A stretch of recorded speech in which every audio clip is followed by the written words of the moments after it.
One to kindly keep themselves on mute and turn video for better clarity. If we found disturbance at your end, then we'll have to mute it from our end. So I would request that for better navigation purposes, you do it yourself. With those few remarks, let me just welcome our Secretary, CPV NOIA, and our Chairman, Sri Sanjay Bhattacharya, for joining us yet again and keeping us motivated throughout. I'll also welcome our JS, Sri Abbagani Ramu, who is also our CEO. All the other friends and colleagues, officers from the MEA, welcome to this panel discussion. I'll now request Secretary CPV and OIA to kindly make his welcome remarks. Thank you. Thank you, Surabhi. This is delightful to be at yet another session organized by the ICM to discuss various issues that have been there with us for a while about the movement and mobility of people. And it is very commendable that you have now picked up this topic of higher education and student mobility. I must first welcome the very eminent panelists who are there today, and I'm sure your discussions today will provide us with a lot of thought as we look at framing policy and as we have our discussions, sometimes even negotiations with our partners in different countries. This thing about education has become a very, very live topic, not simply because of COVID, which has prompted this series of webinars, but I think in recent times, with the way in which knowledge has become a very critical resource. I remember a time when we used to say that there was a brain drain because there were so many bright students from India who had traveled overseas. But today we no longer think of it in those terms because we believe that they are a brain trust. And a brain trust because knowledge now flows much more seamlessly through various kinds of borders, whether they are physical or they are in the other realms. For us, there are two aspects that I wanted to touch upon. Of course, we are all familiar that this exchange of students is something that India has been very familiar with from the ancient times when students from across East Asia, Southeast Asia would come to the centers of learning at Nalanda and Takshashila and undertake arduous journeys when they would to arrive at their destination. And it was all for the quest of knowledge. Later on, we found that there were Arab scholars who had also come to India. And in modern times as well, we see, for instance, high-tech scholars who come to India. But I think by far the more dominant trend in recent times has been the one that is of Indian students going out. And I remember when we were posted in Tokyo, that at any point of time, there were at least 500 Indian scientists who were working on various technical projects in collaboration with the Japanese side, some of them with the government, some of them in the private sector. And this is a story that is actually all across. Today, I think you see very large flows of students from India who are in the US, UK, Europe, Canada, Australia, and increasingly also in certain countries in Southeast Asia and the Far East. Today, for instance, we also find that there are a very large number of students who are present in Central Asia. And this is something, the new areas where Indian students are going is something that we have to look at as well. From the perspective of policy, I see that there are a couple of issues that we would like to address. The first is, how do we modulate and moderate these flows so that we keep the intrinsic nature of free flow of such academic excellence and cooperation alive and active? And in this, we sometimes have to work out agreements with some countries. For instance, we are looking at sometimes even in the labor and partnership agreements, labor mobility and partnership agreements, there's an element for the students, but more in the case of the migration and mobility agreements, many of which are with the European countries, where we bring in these aspects of student mobility. Um, we must. The second thing that I wanted to mention was when Indian students go out, one of the items or issues of concern for us is that they have an ecosystem in which there is much greater clarity and transparency regarding the program that they will be getting into, the kind of curriculum that is provided, the kind of opportunities that would be possible at the end of the program, which would probably include even staying back within that country for a certain period of time, the or the return when they return back to India, the acceptability or the certification of these documents or degrees that they get, the kind of funding mechanisms that they have, and also a number of soft issues like how do these young students, when they go overseas, get acclimatized into this new environment, the cultural and other aspects of their integration into that society. These are some of the issues that we look at. A new aspect that has come in, and in a sense, this is linked to higher education as well, is more in the skills area, because today what we have found is that technology is developing so rapidly that a lot of the new changes or the additional increments are coming in the form of innovations. And very often we find that people have to be, who are in this particular area, have to be very adept and agile so that they can adapt themselves to the changing situation and create new domains where they can create new technologies or variations of that, and therefore in that aspect, a certain level of higher skills, and particularly with the fourth industrial revolution, I suspect this will become even more dominant. Is that we have to have some mechanisms for the skill sector, which is a little distinct from the hardcore or traditional understanding of higher education. But we will need certifications and acceptability. And in this case, we would also need the transference of that, not just in the academic sphere, but also in the industrial realm as to how that would then become relevant.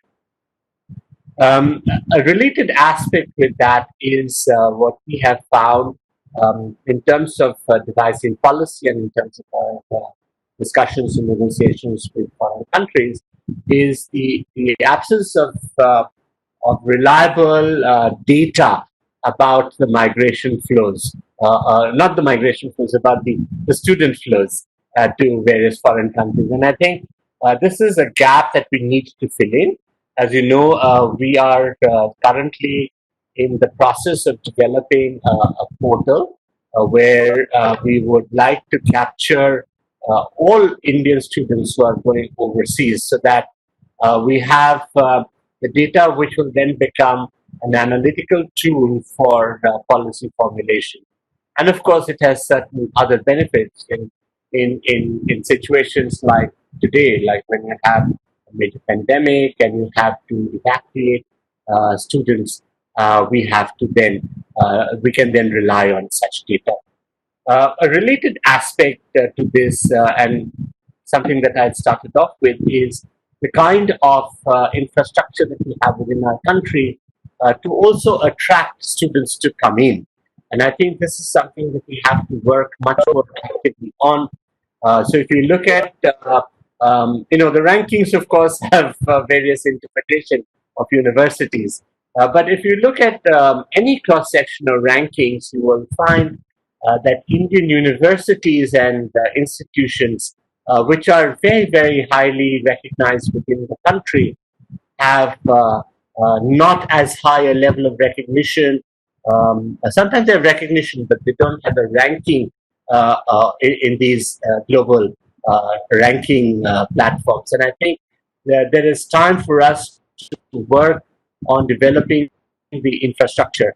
Some of this will, of course, mean that we will also have to collaborate with foreign universities, set up mechanisms through which we not only adopt the best practices of the rest of the world, but we also give a boost to our own institutions, because that will then provide the magnet for reviving those days of Nalanda, where we can again have students, international students, coming back to India.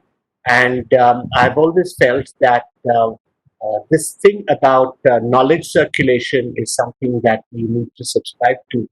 So just as we are very, very pleased when our students go overseas to expand their realms of knowledge, and they contribute to society and humanity, we ourselves should also become a source for developing that kind of a knowledge base.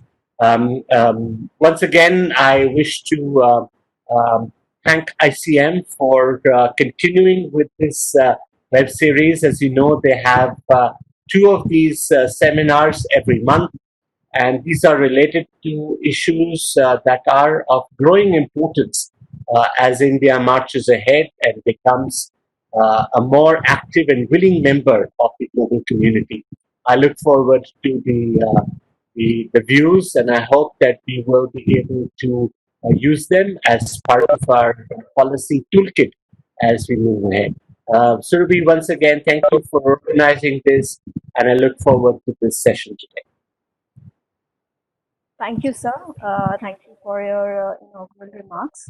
I would now request Professor Binod Khadaria, who is former Professor of Economics, Education and Migration from Jawaharlal Nehru University.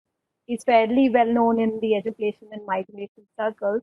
I would request you, sir, to take over the proceedings and introduce the panel as well. Thank you. Okay. Thank you, Dr. Surabhi Singh, for inviting me to moderate this session. I just listened to Mr. Bhattacharya, Secretary, who has actually resonated the concept note, what you have in the concept note, and other issues. And I think these are cross-cutting issues that I hope our panelists would be addressing during the course of this webinar. It's a very diverse panel, handpicked by the ICT, which represents academic members and the UN organization, and there is also an East European member organization, ICMPD, and then we have a youth leader from UFIC, and also the senior person from the private sector facilitator, Mr. Chopra. So I will introduce them one by one, as just before each one. First of all, let me just say that each panelist should limit their presentation or address to about 8 minutes or so that we have time at the end for discussion. And at the end of 7 minutes, I would try to flag that 1 minute is left. I would invite Professor Neeta Namdar, who is from the Manipal University, and let me just give her details. Just a minute, please. Professor Inamdar is head of the department at the Manipal Center for European Studies. She is Jean Monnet Professor of European Studies and has received the recognition of being the first Jean Monnet Center of Excellence in India in 2018. Her interest has been mainly in education policies and international education, which is directly relevant to what we are discussing today.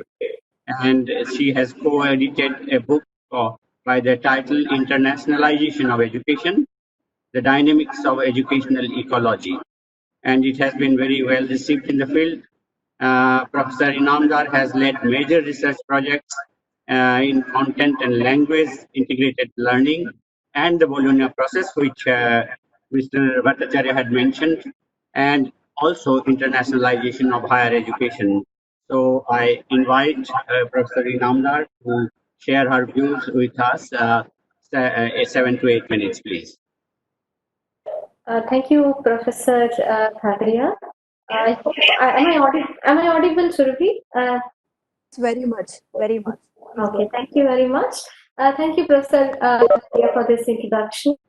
So in the given 7-8 minutes, maybe I would like to just make things very simple, just an idea of what exactly I have in mind as I propose a few things. So one is about the numbers that because the numbers at times speak for themselves, and we just had Mr. Bhattacharya also talking about them. So what if you look at the global scenario and the Indian scenario, maybe, and then just a minute, I have some numbers here. So global scenario, if you look at it, what has happened is the numbers have been very interesting that way. It's not about total numbers. So there were around 2 million people went abroad in 2000, studied internationally, globally. It rose to 5.3 million and now, and of course, it's estimated to grow up to 7.2 million in 2025. That's a huge number, but still, though the numbers are increasing, we should understand that it constitutes only 1% of the student population across the world. So, which means international education is still an elitist project. So it doesn't reach out many people. So it is still only the 1% of the student population which is able to have access to international education. So if we have to map the entire student migration pattern, so we understand that 85% of this number that we just spoke about, maybe as of now around 5.3 million people who are mobile, we see they are all going to OECD countries. The problem is not so much in terms of number, but in terms of the flow. So I see mostly the knowledge flows from north to south, and when it comes to knowledge seeker, it's from the south to north. And this direction is a matter of concern. So even when we see globally, so Australia presently has around 8,12,000 students, probably something that's very high compared to the population in the region. And Europe, of course, claims to have 8,40,000 international students, but that's a deceptive number because they also include even students coming from the neighborhood borders. Whereas, for example, sometimes they might travel only half an hour, cover half an hour distance, and say we are in a new country. But this all that, it's a growing phenomenon, and India cannot be left behind in this. And so what I see is the problem of the direction of these flows. And when it comes to India, of course, even the concept note had mentioned that there are quite a few students who are going now. Annually, we see around 7.5 lakh Indian students going abroad. And presently, as so also out of this, if we see 50, so there are 5 countries which take the major share of this, like US taking 53%, Canada followed with 16.5, UK, Australia. Of course, the numbers are available anywhere for you to see yourself. But if you look at, so that's quite some number, around 7.5 lakh students last year going to different parts of the world, looking at them as higher education destinations. So what comes as a problem is the incoming students. So we have figures that say around 7,000 students came in 2000, and now around 20. So last year was, I think, around 47,000. According to 2018-19 report of All India Survey on Higher Education, it was around 47,427. So it's a very dismal number compared to how many people go from here. So my concern is basically to do with this asymmetry in outward and inward mobility. So if you look at China also sent, I think last year, so more than around 9 lakh students from there, they go abroad to study, or even more numbers. But at least half of those numbers, around 50% of that, also come to China to study. Similarly, in other parts of the world, even if they are sending students, they are also receiving at least half those numbers, or almost some of them even equal number of students coming to them for studies, for higher education. And so why are we not getting this? Where is the problem? So I think our NEP has also tried to address this by focusing. The draft NEP actually speaks about internationalization at home. However, it gives very brief space and time for discussion on international education in the entire document. And so we still need a lot more. So another problem is the lack of quality among Indian higher education institutions. But it is to be seen as a problem with quality of content and presentation. Sometimes there is a quality, but we do not showcase it to the world as we should. We do not participate enough in the global affairs when it comes to higher education. Because we do not have the data. Basic problem with us is that we do not care enough to have data in place that can actually showcase. We can showcase to the rest of the world and we can attract students. And also another major problem I see is a lack of attention to international higher education. The IHE as an idea itself does not get the kind of recognition it should get. There's some people are speaking in terms of comprehensive internationalization or with internationalization at home, internationalization of curriculum. And here we are still stuck whether we are able to recognize the degrees earned by our students when they go abroad. So, and of course, people are using IHE as a tool for international relations. Of course, we hear a lot about how IHE-RI, that is generally they club international higher education, research and innovation as a part of diplomatic efforts, as soft power. In fact, in one of the conferences I attended Brussels last year, a very high-level official there made a statement saying education is on the top of the political agenda for Europe. So those kind of statements are not coming from our side. We are not seeing that kind of involvement of education particularly in IR, whether there are lots of papers we are now referring to working on regionalism as to how higher education regionalism is growing and is going to have an impact on the global dynamics. So we are missing out on those things right now, as I see.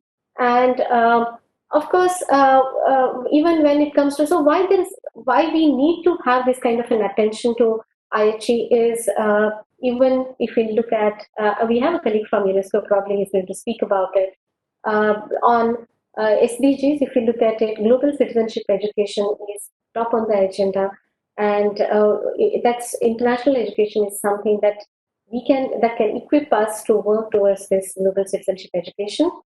And also rankings. In fact, when we look at the rankings of universities, we are again recently announced peers ranking. Again, tells us that they are nowhere being in the top 200, some 3-4 appear, and that too they have slipped to places but they were much ahead in the previous one than the one announced very recently. So that's a problem. If you see, even in terms of ranking, is that 40% in the QS ranking is kept aside for academic reputation, 5% for international students, and 5% for international faculty members. And if you see together, it makes 50% of the entire ranking criteria. So we know where we are missing. We do not have a clear policy on internationalization. We do not drive it with the kind of interest that other countries are driving it with. And so I feel also, and it doesn't happen simply. And when we talk about academic reputation, so I feel a part. Hello, is it time? So you can continue. Yeah, please stop. Please let me know when I'm left with 1 or 2 minutes. I can stop. Yeah, thank you. Yeah, you have 2 minutes now. Okay, all right, thank you. So if we look at, there are so many things that are on the table which we still need to work on. Is one, we do not have higher education qualification. I understand the work is in progress towards higher education qualification framework, but unless we have that, we do not have a framework for recognition of degrees earned outside. The foreign degrees, still there is a debate whether we recognize, we still do not have where we can recognize a 1-year master program by Association of Indian Universities. So we do not have the academic nimbleness that is needed if we really have to go international. We do not have the harmonization of the higher education system within the country, forget with the rest of the world. We need to harmonize the higher education system, and we need a technocracy that facilitates international education. And so what I'm looking at is, so we know when it comes to attracting international students, it needs a long-term approach, which includes all this higher education qualification framework, coming out with this, improving the capacity of the Indian higher education system to such an extent that it attracts international students on its own. But what I think that can be done immediately is about international faculty. It's very much possible. It's in our hands. Considering the situation elsewhere, there are qualified across the world.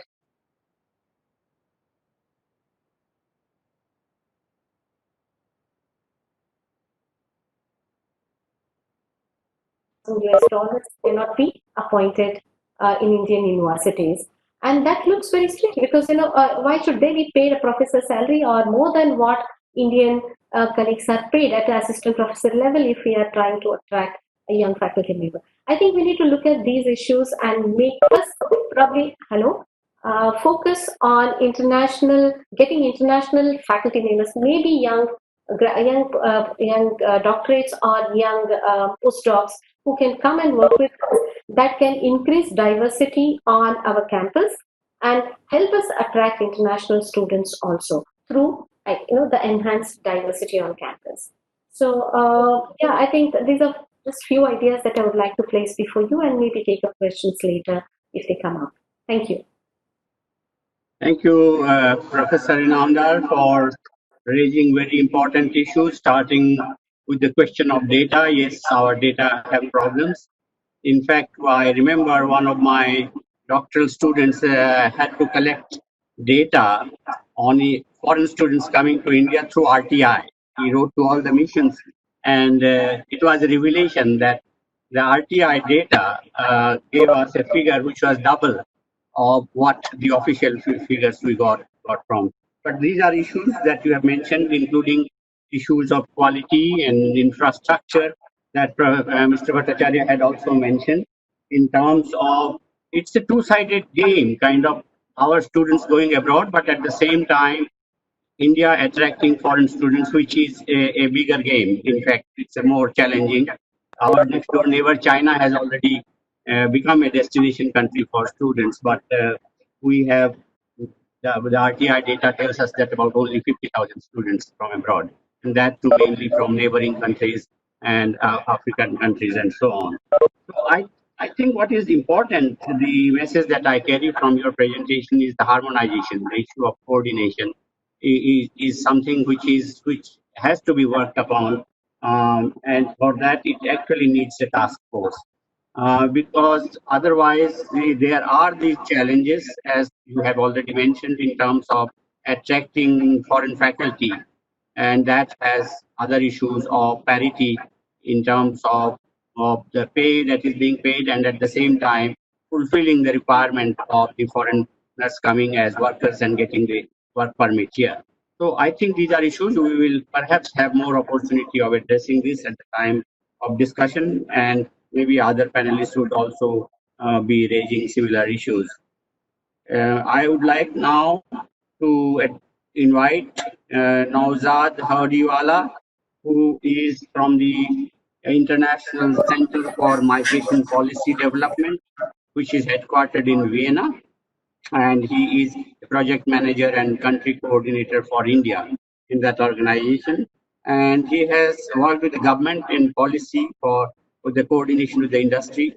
He has also worked in terms of his background experience as food safety management system, progress monitoring, rural development, people mobility, and international relations, and strong community and social service professional that he is, with a master's degree from the European Affairs and from the University of British Columbia. So, Mr. Naujad Thoriwala, kindly share your views with us, and you have 7 to 8 minutes, please. Thank you, Mr. Chair. It's a pleasure to be here. I hope everyone can hear me. I'm also very happy to have had the pleasure of being joined by such an esteemed panel of speakers. It's a real pleasure for the International Center for Migration Policy Development to be represented here today and to be able to share some of the work that we are doing on student mobility, as well as trying to look at policy initiatives and recommendations. What I'll try to do today is to share a brief outline on what we are trying to achieve through an ongoing project which is being implemented by our organization and the International Labour Organization called Cooperation and Development for Migration and Mobility, which supports the implementation of a EU-India labour and mobility agreement called the Common Agenda on Migration Management, something that Mr. Secretary Bhattacharya mentioned is an important aspect of how the MEA and India manages student mobility. In the European EU-India CAM document, the priority is placed on facilitating the mobility of students. And what we try to do here, sharing with you some of these experiences and also some key data, is to share some best practices with you in the hopes that this helps India as well as the government, Ministry of External Affairs and relevant ministries down the line in trying to put in place a policy that is instrumental and helpful to developing new opportunities for students to go to as well as to come to India. So I hope that that is relevant. We will be looking specifically on the European market and what Indian students have achieved and are continuing to do in Europe, and also looking at current trends within the EU-India mobility angle, specifically on students. I will then go into a brief description of the efforts that are ongoing to attract students from India to Europe. This is an extremely important angle for Europe, and that's something that even the summit yesterday highlighted, is the need for continued cooperation on student mobility. We'll also look briefly at the challenges that students are facing through some of the project work that we have done, exploring diaspora contributions as well as challenges in 3 countries, in Germany, Italy, and Ireland, where a lot of the Indian student population currently resides and goes back to India with degrees, which masters and PhDs. And finally, I'll try to touch upon the impact of COVID and how COVID has changed the movement patterns for Indian students coming to Europe. So very briefly, I'm very glad to hear Secretary Bhattacharya mention the need for better data. And that's one of the things that we have tried to achieve through the joint implemented project, whereby we have developed a baseline report with the National Institute for Urban Affairs, as well as experts in the field from India. And the current trends between Europe and India are very interesting, and I think it's something that we should look at and understand a bit better. First and foremost, it's important to note that Indian students are the second highest non-European body in Europe. It's not a trend that is new. I realize that this is a panel or discussion on the new Vistas for higher education, but what is important to note is that it is an ongoing phenomenon that has been continuing to increase in the last 10 years. We are seeing students go to Germany, France, Italy, and the UK, all the way back to the 1950s in the 20th century. So this is by no means a new channel, but what is new is the increase in interest to Europe destinations. We are seeing, for instance, that in 2018, we have approximately from about 7,400 residence permits issued to students. We are now looking at approximately over more than 28,000. So there's been a tremendous increase. Indian citizens represent about 25% of all student residence permits issued annually. If we include the UK, this goes up to about 44,000. And that's a very interesting dichotomy to think of, is that when you look at Indian students traveling to Europe, it's mainly to the UK. And a new vista would perhaps be to think about what opportunities exist on the continent of Europe, such as in the countries I mentioned, Germany, France, Poland, Netherlands, Italy, Ireland, Cyprus. All of these are countries that Indian students are drawn towards regularly. For instance, in Germany, about 7,400 residence permits were issued to students just in 2018. We're talking about the annual input or annual flows, not the stocks of students. Then, of course, when we look at what type of studies these are occurring, we note that, for example, approximately 10,000 visas are being issued for short-term study opportunities. This means between 3 and 12 months, and then about 19,000 to 20,000 for long-term student visas. So again, here the focus is on what kind of studies these individuals are doing, focusing mainly on long-term, which is 12 months to 24 months. As we already have expected, it's on the master's level, the PhD level. The key programs that allow this mobility to occur, that have gained a lot of popularity in public media, in the general discussions, is of course the Erasmus Plus and the Erasmus Mundus programs. But it's worth noting, and I'm very happy to see my colleague from NESO here, Ms. Anveshwa, because I'm sure she would be able to give you a little bit more of a flavor on what is happening at the national level. So that means countries such as the Netherlands, Germany, France, they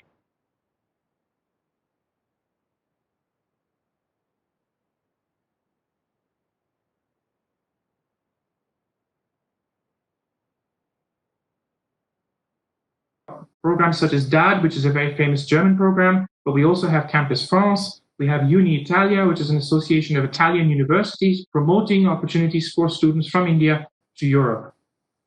Then, of course, what we notice is that students make a large component of the diaspora community in Europe. So, for example, in Germany, there are about 16 student associations that continuously assist and facilitate integration of students on an annual basis. And this is similar numbers exist in Ireland, and is, of course, a much more academically focused population movement. Having talked about the brief trends, I want to briefly look at what are the ongoing efforts and challenges that are faced by Indian students. And as I've mentioned, this very much is based upon the CAM that was signed in 2016 between EU and India, which expressly mentions to explore possibilities for enhanced exchange of students. And here what we have done through the project in cooperation with the European delegation and the Ministry of External Affairs, the colleagues at the Overseas Indian Affairs Unit in One, is develop a student checklist for Indian students that are thinking about exploring their future in Europe. What are the key considerations to be asking? What are the main challenges they expect? And what kinds of available tools are at their disposal? Because what we have found when we ask the question to Indian students is that there is a lack of free information available. There's a heavy dependence on agents and educational agents that, of course, have a private sector profit motivated discussion that needs to be looked at more closely. Then, when we also discussed the tools that are necessary, we realized that European universities looking to explore India as a market are not fully aware of the types of qualifications, the types of categories of students that are available. And so it was important to also create a reference tool for European universities to be able to understand better how to recruit more carefully in India, to understand the differences that some of the panelists have already spoken about, Mr. Bhattacharya, but also Nita, who talked about the need for more horizontal recognition of qualifications. And I don't want to get more into that. I'm sure that Mr. Chairman, you will be bringing that up. When we talk also about the future, what we realize is that students in Europe are facing a great deal of challenges, such as integration, language problems, finding housing, being able to access language educational classes.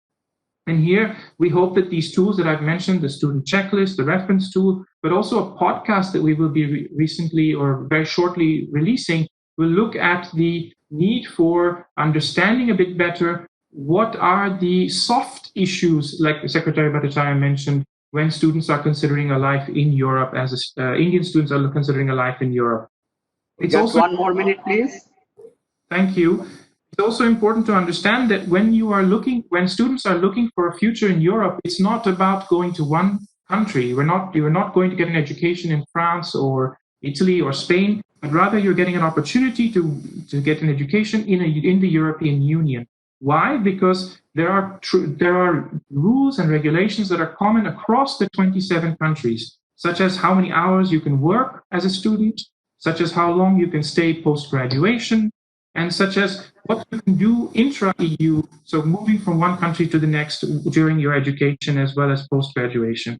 Additionally, in times of COVID, and I'll try to finish on this point, Mr. Kadraya, European universities have created an initiative where they've established an alliance of universities, 17 alliances that are pan-European, that allow for students that come and study there to benefit from the economies of scale, benefit from the experiences that each university is going through, and to be able to learn from, for example, virtual learning tools that one university develops to make sure that when you are suffering through an economic downturn, universities can support students that are from an international background, offering them subsidies, for example, when they've lost income, such as what Ireland and the Germany have done. So I think that these are experiences that we can learn from, we can share, and what most importantly we can also do is to facilitate better data through projects such as ours, where we have the information about what the student mobility looks like to Europe. Finally, I think it's also important to recognize the efforts of the Ministry of External Affairs in the Madad portal, which has allowed for an extremely successful repatriation effort of students that are of highly sensitive and dependent nature. And those students have been able to be repatriated very efficiently, very successfully. We hope that this type of experience is one that we can continue to share and knowledge and learn from one another. So I hope these few points have been able to give my panelists, but also the listeners, a better understanding of what Europe is doing to attract Indian students, what is working, what the challenges Indian students are facing, and what we can perhaps cooperate on in the future. I thank you for your time, and I pass over the floor to the chair. Thank you, Odiwala. I think very informative presentation that you have made, a lot of sharing of information, and particularly you have made a distinction between stocks and flows, which is very important. I think Professor Inamdara had also mentioned about that it is the flow which is important, but when it comes to data, we are stuck with the stocks flows because flow data are not easily available. That is an important point that you have mentioned. You have also flagged in terms of the different countries within the European Union, and particularly about Germany, Ireland, and Italy. You have mentioned. I think the language issue that you mentioned is very important. In Ireland, we do have English medium, and Germany is also trying, but Italy, I'm not sure. I think those are going to be important issues. What is significant in your presentation is the alliance, the 17-member alliance. That I think is some kind of a news to me, in the sense because otherwise the European countries were actually competing against each other for attracting Asian students, not only Indian students, but the whole of South Asia and other countries. We do have, for maybe now for more than 10 years, we have what is called the education fairs, and they are held in large metros and some large cities at least 4 times a year. And I have sent my students to go have first-hand experience there, and you can imagine that it's actually like a marketplace where the competition is very high. So if COVID has brought in some alliance in terms of of capitalizing on the economies of scale, and particularly the division of labor in terms of particular based on technology on the virtual platforms, then that would be a change that we should keep in mind. Other than that, the data that you have shared with us are going to be very much important. The various fellowship programs that you have mentioned would definitely inform the students, and I'm sure the students already know about them. The other important point that I notice is about the role of the agents. There are private sector agents. You mentioned we have a speaker, a panelist from a very well-reputed organization, private sector organization, but you're right, and there are many fly-by-night operators, and there have been incidents of fake universities in United States which have taken the students for a ride, and that has created many diplomatic problems as well. So I think it was an important presentation to have. We'll come back to you during discussion. Perhaps others will have more issues. We now have a third presenter here, Mr. Manish Joshi, who is from the UNESCO and UNESCO Delhi cluster for Bangladesh, Bhutan, India, Maldives, Nepal, and Sri Lanka since September 2019, and responsible for technical and vocational education, particularly TVET. And prior to joining UNESCO, I noticed that Manish had served as deputy head of international collaboration at National Skill Development Corporation, which is very relevant given the India's demographic, the demographic dividend that India is experiencing. The youth that they need to be skilled and certification should be given, and how they can, meet the shortages around the world that are being projected. He has also been an assistant director at Indus Entrepreneur, AIE. It is no longer known as Indus Entrepreneur, only the abbreviation is being used, but I am familiar with this because this is one of the oldest diaspora organizations, particularly non-profit dedicated to fostering entrepreneurship. Mr. Manish he has also served on the executive committee of the Indo-German Young Leaders Forum, which is also a not-for-profit platform for fostering dialogue between young change makers from business, politics, science, media, and culture. And this reminds me of a German initiative called Make in India. A few years ago, the Germans were here through the embassy and they were sharing what Make it in Germany initiative means, how this would, attract students with the idea that they would finally get into the labor market there. I'm amused by your use of the term recruitment, and I share this with my students that this is a Freudian slip. They should be enrolled, not recruited. But because the countries are recruiting them as future workers, that is the terminology which is going around. So we'll come back to you, but Manish Joshi probably would like to share the initiative of UNESCO and role of the United Nations. 7 minutes, please. Thank you so much, Professor, for the introduction. It's really great to be here with all of you.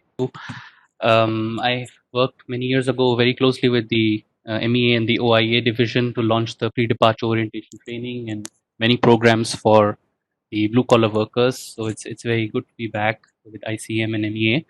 I wanted to just quickly cover some work specifically around the global convention on recognition of qualifications for higher education, and just to point out front that UNESCO, as you may know, is the only agency of the UN which has a mandate on higher education, but also the space and the area where UNESCO adds value is more mid and upstream. So unlike some of our other UN agencies which work more on the ground, UNESCO adds value and is quite focused on working mid and upstream, which is more the creation and the use of normative instruments, frameworks, and that's the way UNESCO engages member states and pushes them to take action.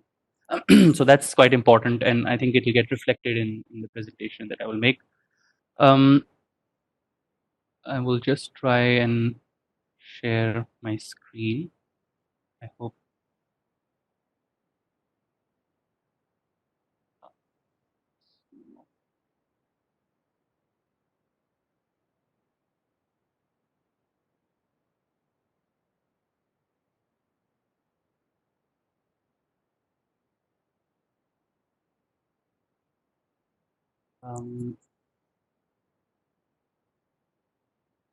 Okay, I'm not sure.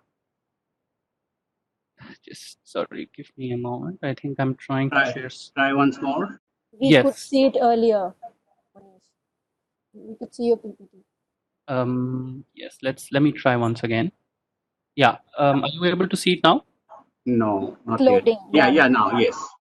Okay. Great. So just quickly, as I mentioned, that I will try and cover UNESCO's work more recently to develop and to actually put in place the global convention. I think this has been covered. We know that about 5 million students went abroad to study in 2019.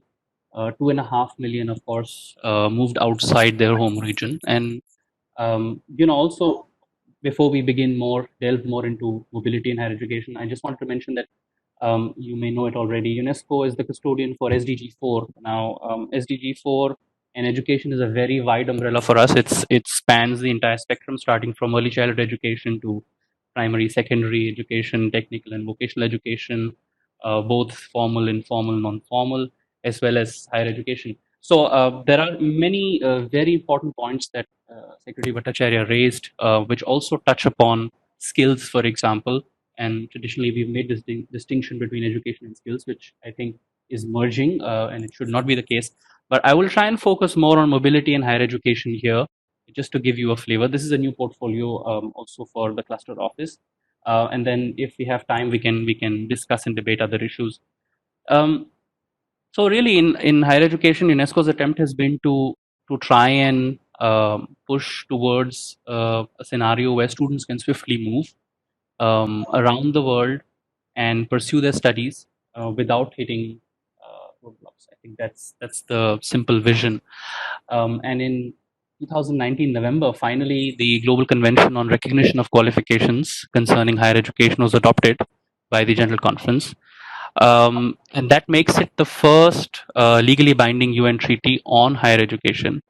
And this, of course, we believe will really give a push to better mobility. And so, what is very quickly the Global Convention? As I mentioned, 2019, it was adopted in November, and this is really the first global higher education convention. It's a binding agreement, and perhaps you may know of certain other UNESCO conventions, like on culture, on against doping in sports, and so on and so forth. So this is on higher education. It's somewhat similar. Um, and this complements the existing regional conventions that already exist. So there are 5 regional conventions on recognition of higher education qualifications, which are existing. And this, in some sense, brings them together and creates mobility within these regions. So in that sense, it's built on the existing regional conventions. And it will then create, of course, the aim is to create a framework for fair, transparent, and non-discriminatory recognition of higher education qualifications. Um, and this will, of course, lead to better inter-regional academic mobility, which is very important. And I think what we are looking to do is to put in place universal principles for improving recognition practices as well, which have often been quite difficult. I remember 2015, at the height of the European migrant crisis. I was in Germany, and I saw firsthand how so many people moved, and the recognition mechanisms that Germany at that time had were quite complex, and it was very difficult. And I will come to this later, because there is also a part, we often assume that it's only and I think we heard about migrants as well earlier. I think it's very important that there are a lot of people who are forced to move, and they are forced to leave a lot of their existing skills and qualifications. The more qualification skills you carry with you, but in the lack of any proper mechanism, it becomes quite difficult to then give them the due recognition. So there's also a part of this global recognition, this global convention, that actually is aimed at helping those on the move, and those at risk, especially migrants. Um, so clearly, I think we have to also touch upon what's the benefit. Like, why should we care about a global convention, right? Does it make anything easy? Um, of course, mainly it will benefit those who are seeking to move from one region to another, and either they are entering higher education or continuing their studies.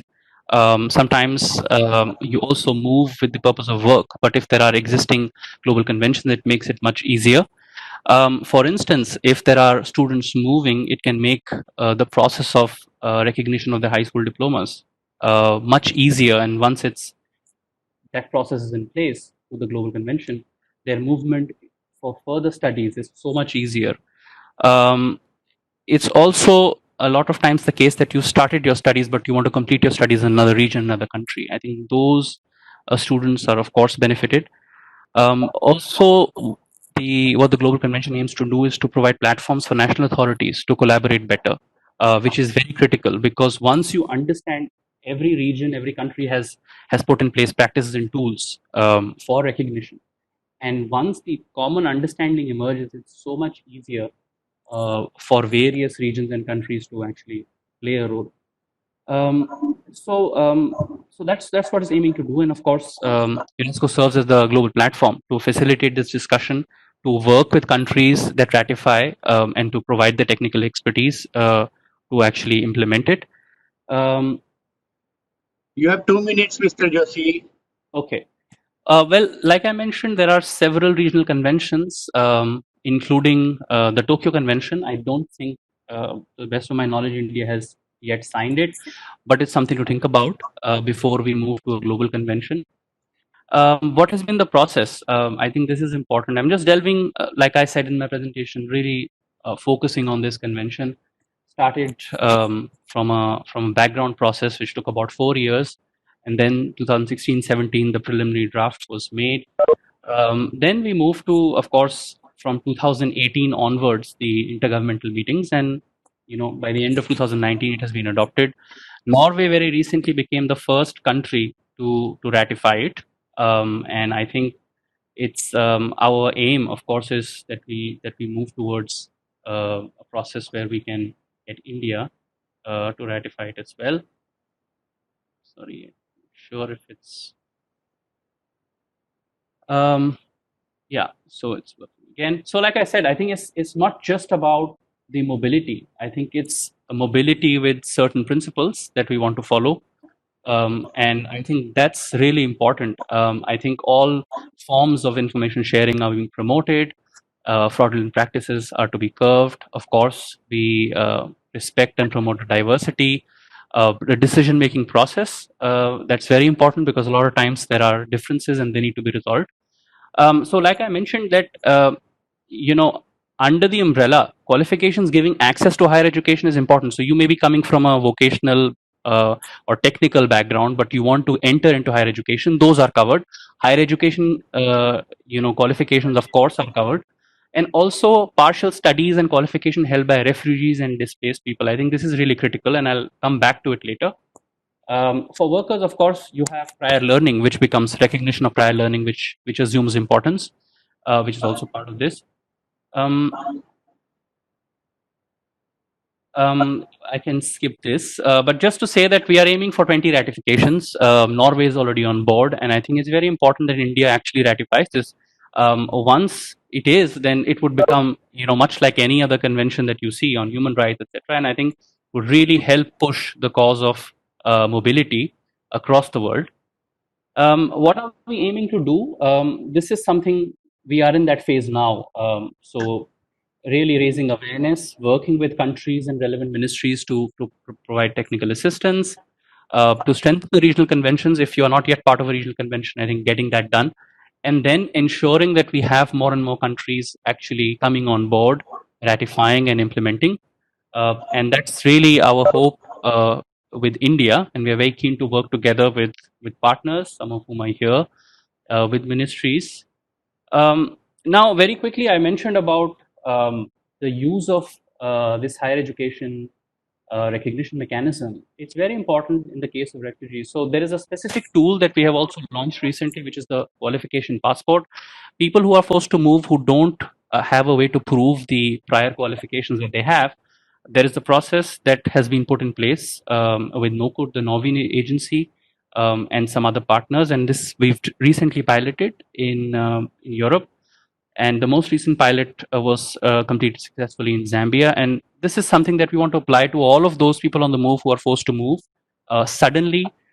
Could be, of course, the case for refugees, but also internal migrants. So I think this is quite important that we are aiming to also pilot the qualification passport in India. It's something that we are working on. And finally, I think there is a view of the future that we must take. Digital credentials is the emerging. I think when we talk about mobility, we have to make it very, very easy for everybody, for further education institutions, for immigration agencies, to very quickly access and verify credentials, which is a very, very tough process today. And this is something that UNESCO is already championing.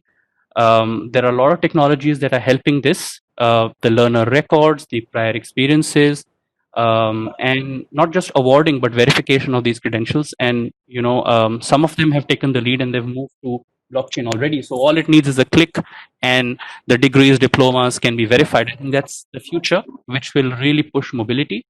And I'll stop here, but we can talk more about skills as well, which to me is a separate discussion.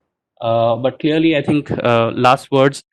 The way the pandemic, of course, COVID-19 is coming up in every discussion, has impacted the higher education ecosystem. Is that more and more employers are looking for those skills that are relevant. They're less concerned about qualifications.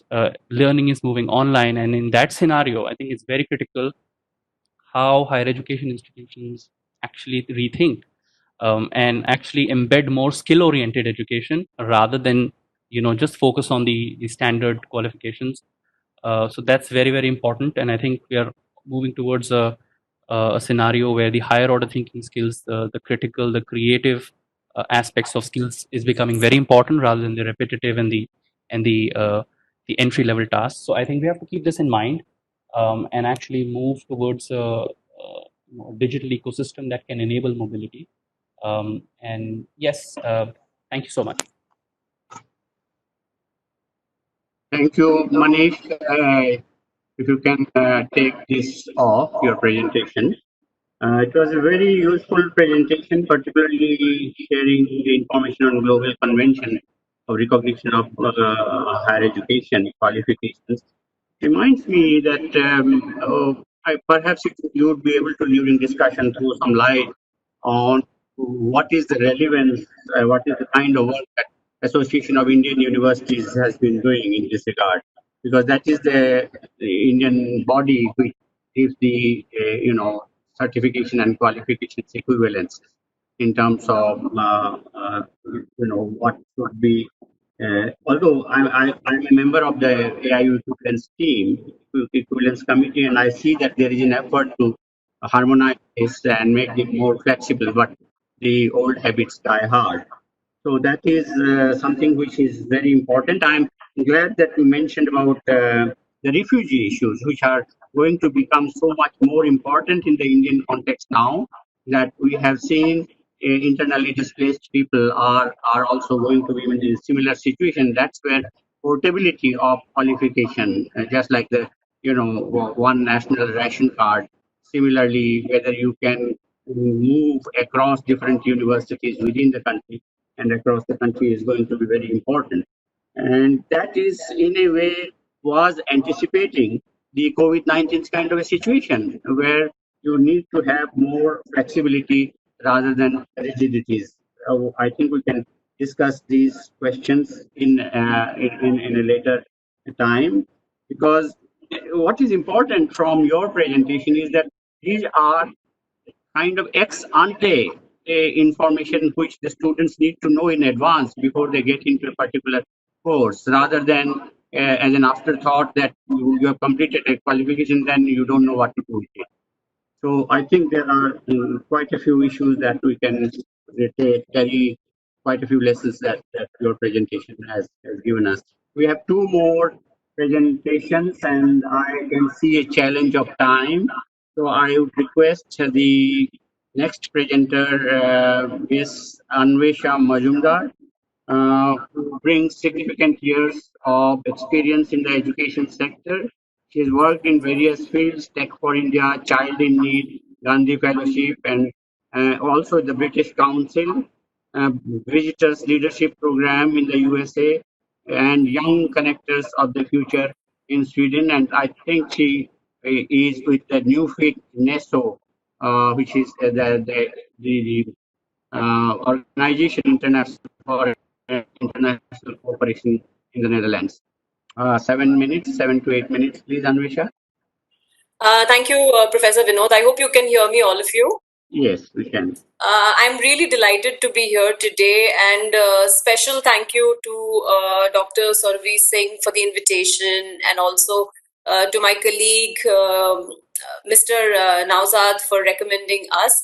I'll just briefly tell you about the organization that I represent, Nafik Neso India. So we are a Dutch organization. Our head office is in The Hague. But in India, we share our office space with the Consul General in Bangalore. And what we do essentially as an organization is act as a linking pin between the most important stakeholders for us in the education sphere, which is essentially the government, the academia, including the Indian and the Dutch education institutes and students as well as the corporates. And we are pretty much in the center of the triple helix model, where we connect and facilitate and try to mitigate the challenges that is posing in this time. I have a small presentation, but I'm trying to figure out how to upload it because I had some icons here, but now they have disappeared. So I'm just wondering if Dr. Sonvi... You just take the cursor and move the cursor and they will come back. Yes, I've been trying to do that, but yes, I got it. Thank you. Yes, got it. Perfect. Okay. Just few seconds I'll take to put up my presentation and share it with everyone. It's a really brief presentation. I hope everybody can see my slides. Yes. All right, great. So the presentation that I'm going to essentially be talking about is pre-COVID, the mobility number that we have in terms of Indian students, which is quite positive. And what we are currently doing, and a research work that we conducted, primary data we collected from 10 different countries where our offices exist, in Brazil and in Russia, in 10 of these countries. And I will also share the link of the research report for your reference. It's a very interesting report where students share. It's a first-hand report, so we know kind of the ground realities. And on the basis of the finding of that report, we have recommended certain changes, certain advices to the Dutch institutes, to the Indian institutes, which I will also touch upon. So this is the pre-COVID scenario. As you can see the number here, in the last 3 years in India, I will say there has been an increase of Indian students going to the Netherlands. Although this number, 3,209 is a 2019-20 number, don't compare it with other countries, because Netherlands is a very small country, but this number is huge for Netherlands, because if I look at statistics, after China, from non-EU country, Indian students studying in the Netherlands is highest, and in some Dutch universities, Indian students have already taken over as the largest, a sizable Indian student studying there. So and the top subject that I've also mentioned here is engineering and economics, business and science. This is again really important to mention, because between India and Netherlands, the kind of collaboration we have in the top sector, information technology, cybersecurity, data, these are some of the priority sectors, and you can see that the number of Indian students. So the point that I'm trying to make here is Indian student going to the Netherlands. It's a very good sign for both the countries, where talented students are going there, getting information, and some of them are staying back, but some of them are also coming back and disseminating their knowledge in various sectors. Now moving on, my slide is So moving on, it brings me to the current COVID-19 scenario, which has affected the world, and keeping this in mind, Nafik, my organization in the Netherlands, they conducted a research where we collaborated and we rolled out surveys to Indian students, and the survey really had some interesting findings, which I would like to highlight here. Is a total of 941 prospective students from different NASO countries, hence they were non-EEA, participated, and a majority, 80%, still they were interested to going to the Netherlands and studying there, and 67% hoped that they can start their study plan in September.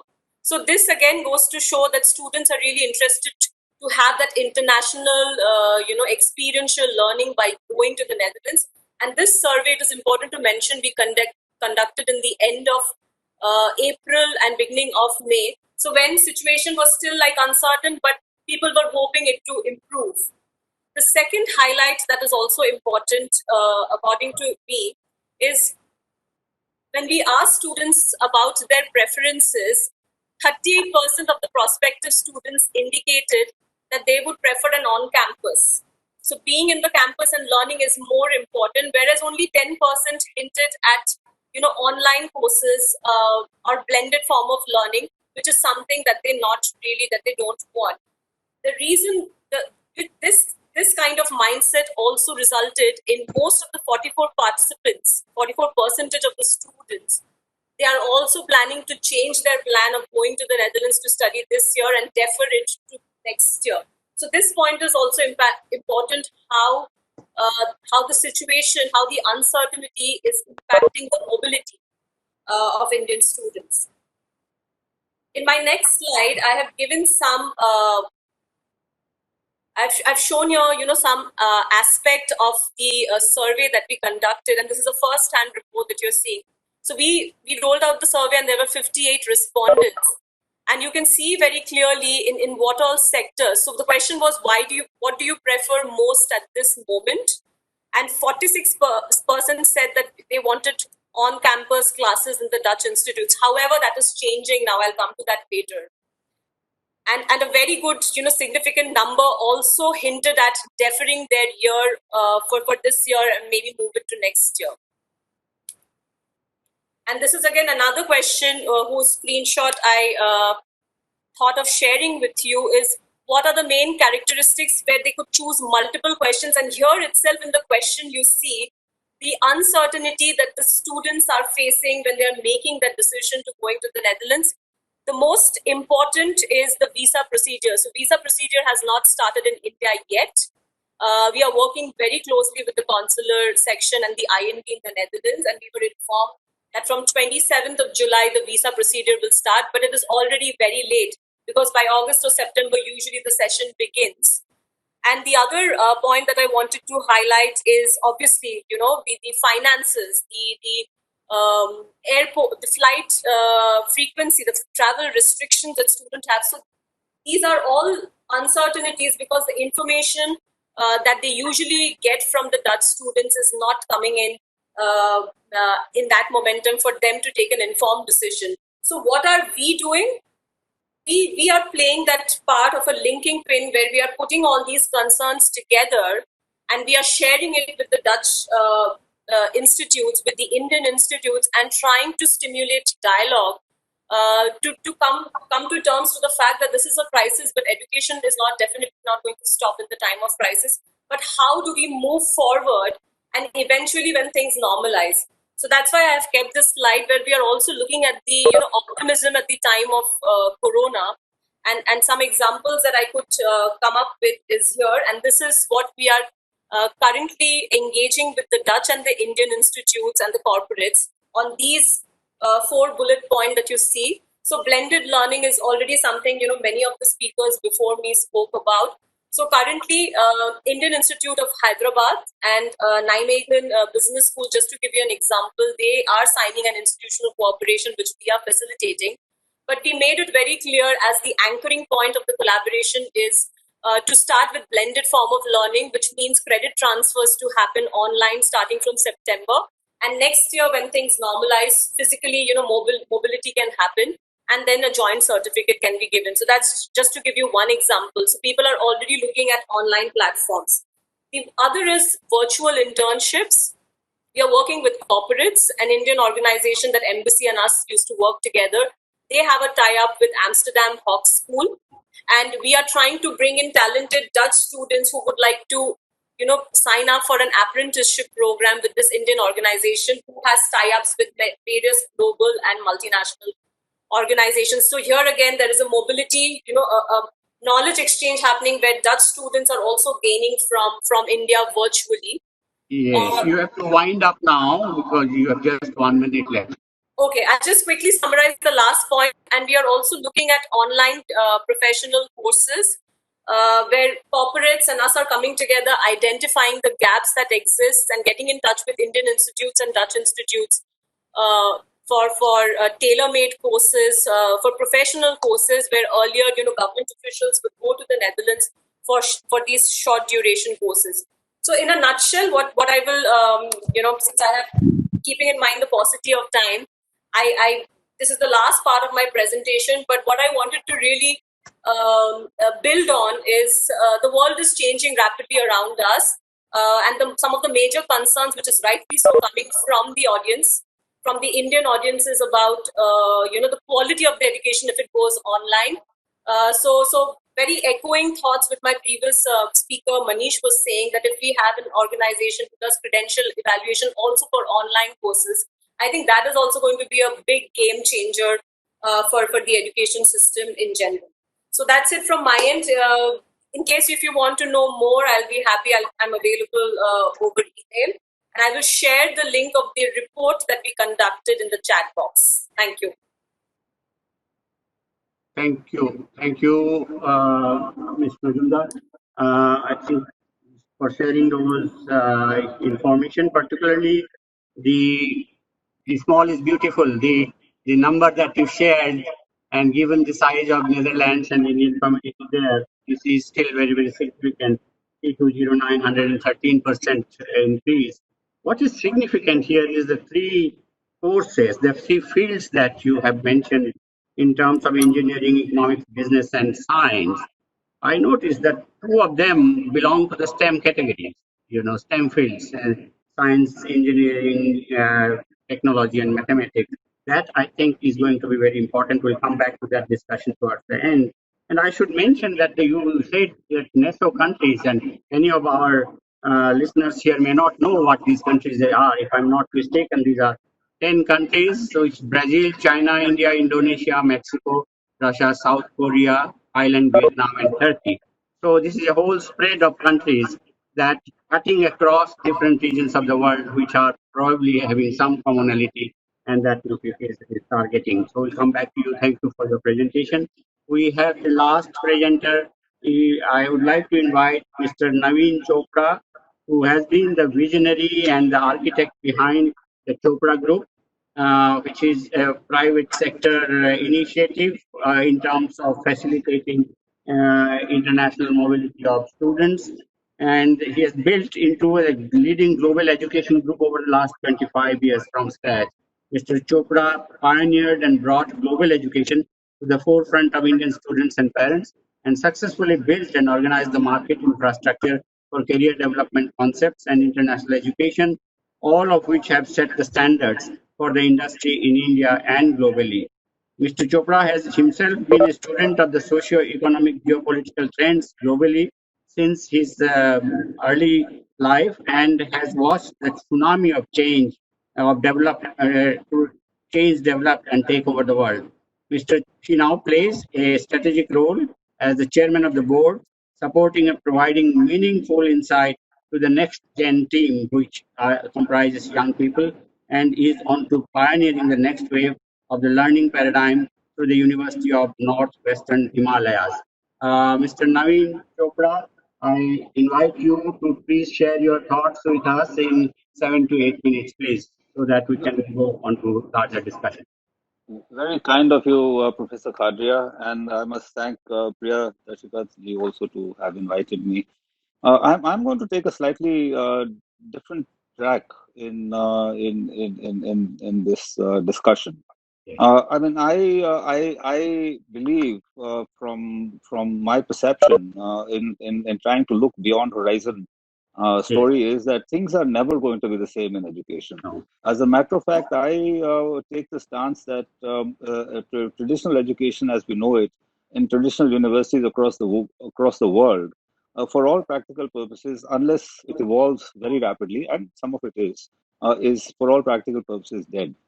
The key reason for this is that education as we know it was designed, including for India, during the British sojourn in our great civilization. And we are a civilization, we are not a country. in the sense that it was designed to cater to the needs of the Industrial Revolution. When the British arrived in this great civilization of ours and found a vacuum that they very quickly filled, and by chance became part of their empire, there was no scheme on it, and they came to trade. They commissioned a study, which I'm sure most of you would be aware of, to study the Indian education system as it existed at that time. And I think it was in about 1820s or thereabouts, where all the district collectors in the then British India were asked to study the education system in their respective districts and send the data back to England. When you look at that data, and it is available, it has been written about, you find that the system of education that prevailed in India at that time was so far advanced in terms of curriculum, in terms of teaching, in terms of methodologies, that even universities of the reputation of Oxford and Cambridge didn't have equivalents. Of course, the British realized very quickly that this was something that could not be allowed, and they proceeded to decimate and destroy a system. That system essentially produced of its own lateral thinkers.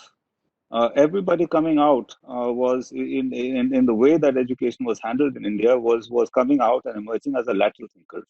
What the British did in their own education system, and in every education system where the British education system was followed, was to essentially wipe out this lateral thinking human being and convert him into a lineal thinking human being to fill specific roles.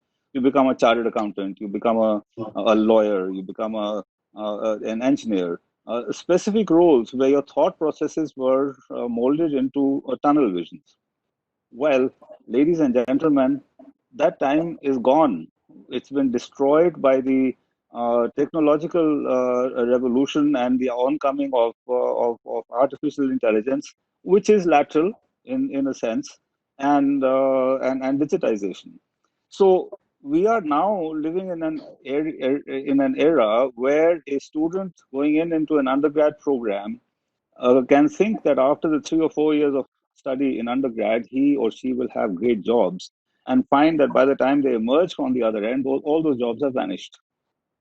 In actual fact, from my own experience that I've been having, there are no 2 years are alike now, and those of us who are not recognizing it are not recognizing it because we don't want to leave our comfort zones.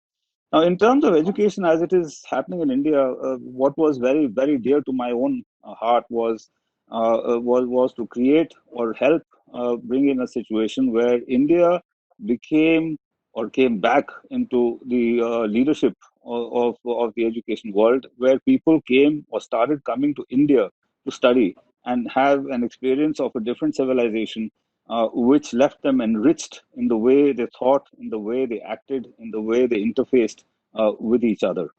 Unfortunately, that's not happened. And frankly, I'm an Indian. I was born and raised in India. I'm proud to be an Indian, and I have the right to criticize. Self-criticism is the best form of criticism.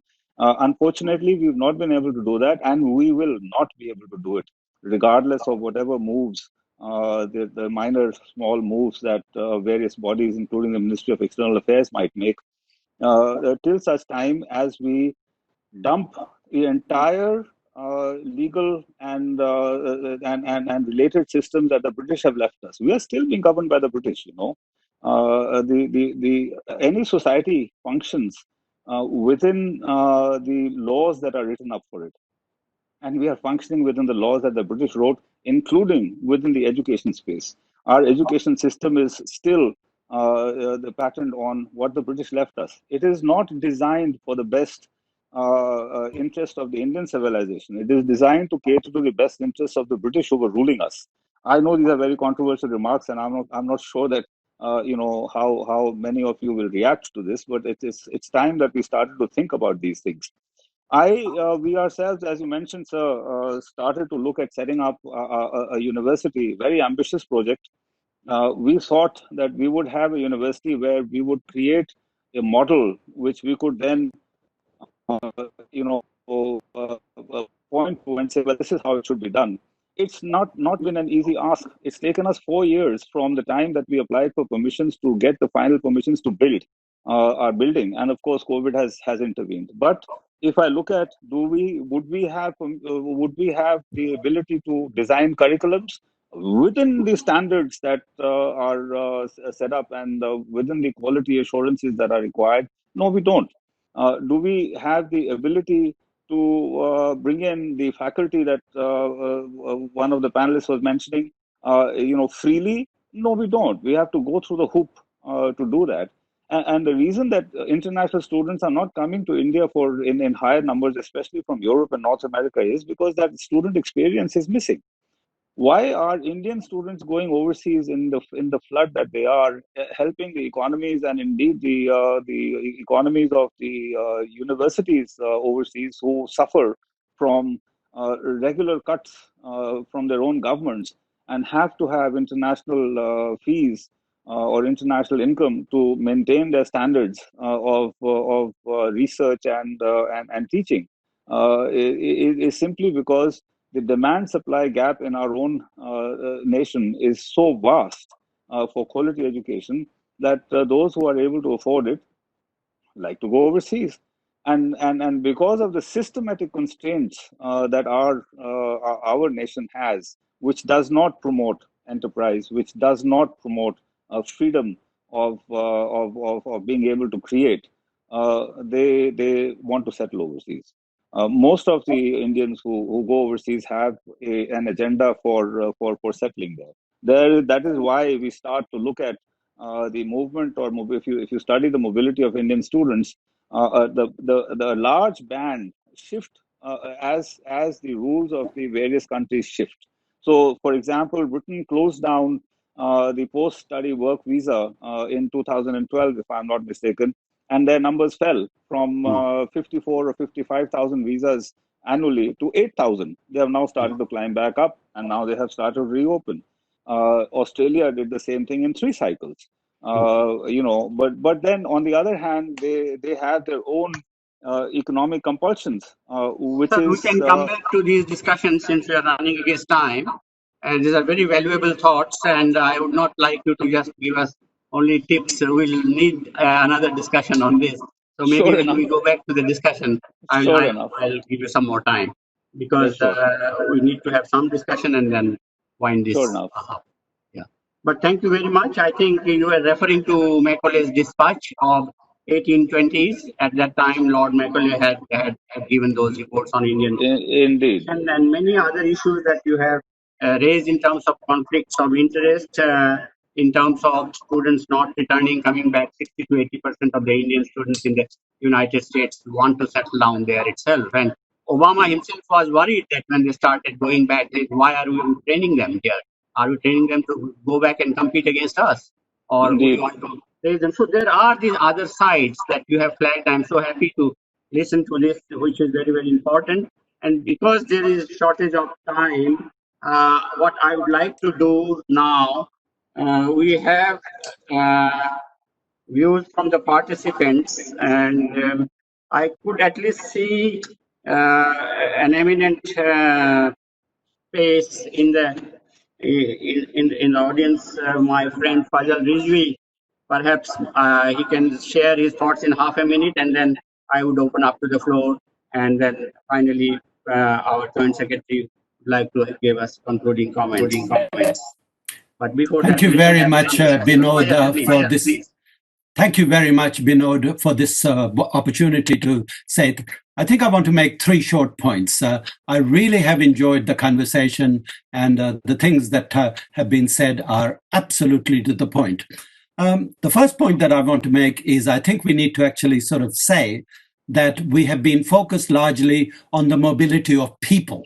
And we haven't actually focused enough on mobility of knowledge, mobility of ideas, and mobility of. And as a result, I think we need to actually think about mobility as a multi-dimensional phenomenon rather than a single-dimensional phenomenon. It's not only the bodies that move, other things move as well. Our hopes and aspirations move, our ideas move, our money moves, and our our knowledge moves and knowledge comes back. So I think we need to look at mobility in much greater. The second point that I want to make is I think we need to actually understand that the mobility of the 3 or 4 different levels of students, the students who are undergraduate, they move in different ways with different motivations than those who are under university, if you like, pre-university. For example, skills and vocational education. Their motivations are different still. And of course, postgraduate students move for different reasons. So I think we need to actually disaggregate the mobilities across those levels, and rather than simply lumping them together in some way. The third point that I want to make is look to the future. In my view, I think what's going to happen is collaboration of various kinds is going to be really, really important. Indeed, the collaboration and competition exist in tension with each other. And there is always a kind of like a conflict between them. We quite often collaborate and compete at the same time. And as a result, Erasmus Mundus program has actually encouraged collaboration across European countries for at least 20 years. So these alliances that we talked about in one of the presentations are not new. Exactly how India can participate and create its own alliances is a question that becomes really quite important, which may lead to development of joint degrees, to multi-badge degrees, to dual badge degrees, and so on. So I think the time has come, and COVID has given us an opportunity to think in highly innovative ways about mobility as a multidimensional at different levels, and in ways in which I think we can think about not only mobilities of bodies, but mobilities of programs and how programs can come together. I could say much more, but I know that you gave me only 1.5 minutes, and that's actually all I want to say.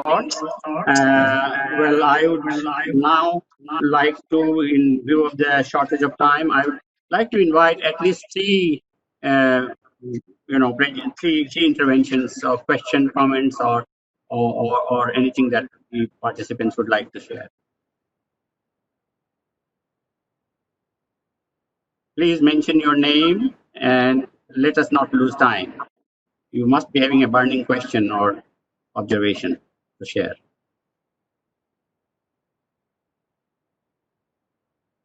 Well, now that I don't hear anything, I would like to just give a final view in terms of giving some counterpoises,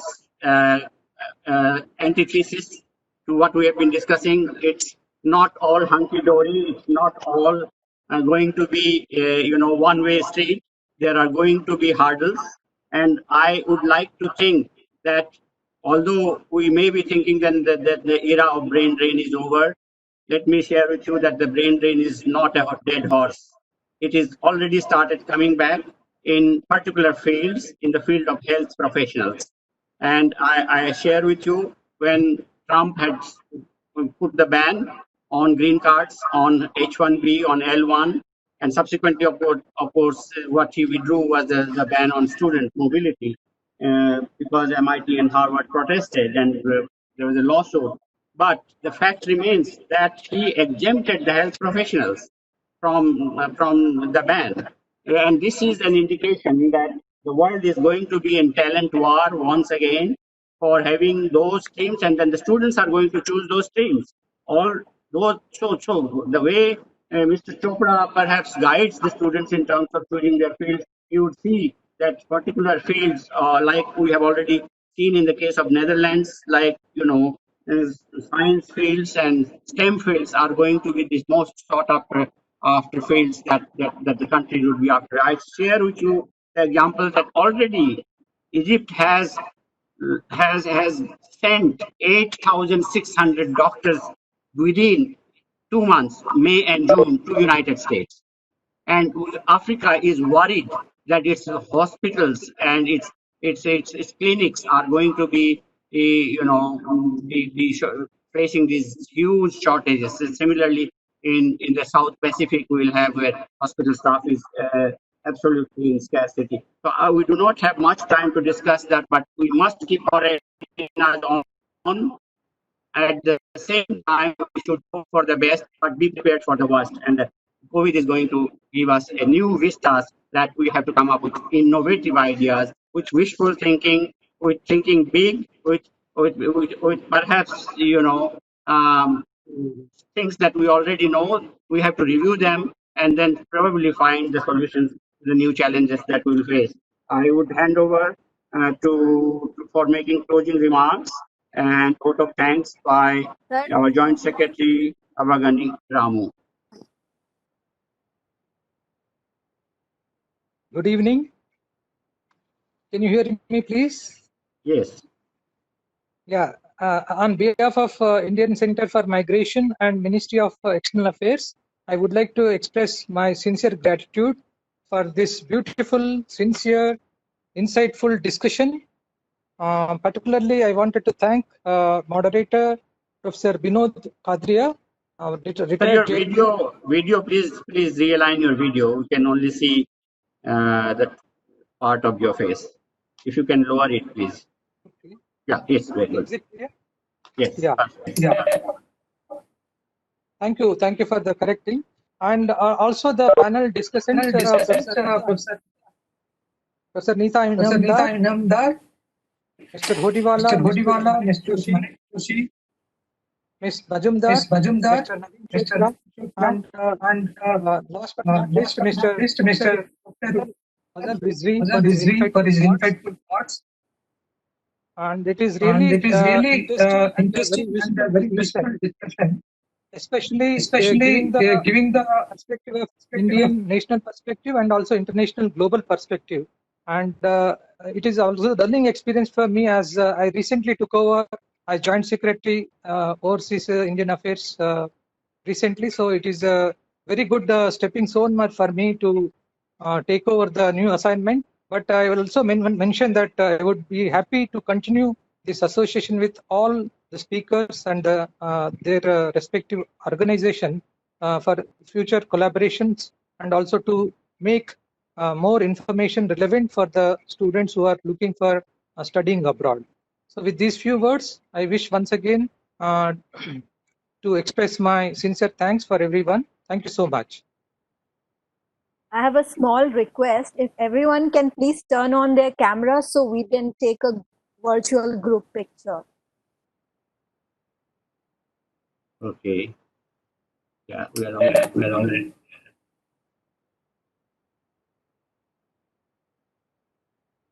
How do you get the gallery? There's some very good-looking people there. Yes. I think thank you. We have a couple of shots. We thank closing remarks. We'll see you on discussion. Thank you. Thank you.